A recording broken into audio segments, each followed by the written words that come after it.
Управление Роскомнадзора по Республике Коми передало через Народный фронт автомобиль для наших бойцов. Это проверенная и быстрая Hyundai Sonata, которая совсем скоро отправится в южную часть Херсонского направления.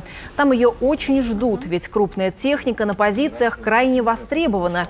Есть машина, значит, раненых перевезут быстрее и скорее выполнят поставленную задачу. Автомобиль в хорошем состоянии передается нашим ребятам, которые служат в южном направлении. Я знаю, что в этой воинской части очень много ребят с Республики Коми.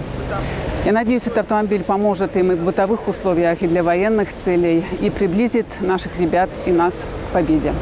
Теперь у нас есть надежный, быстрый автомобиль для выполнения боевых задач. На нем будут ездить ребята с Республики Коми, выполнять боевые задачи. Хотим сказать слова благодарности Роскомнадзору Республики Коми, Народному фронту Республики Коми. До всей Республики Коми ты лучшая. Спасибо тебе за помощь. Победа будет за нами. Сбор «Народный фронт. Все для победы» продолжается. Вся информация есть на сайте победа.онф.ру.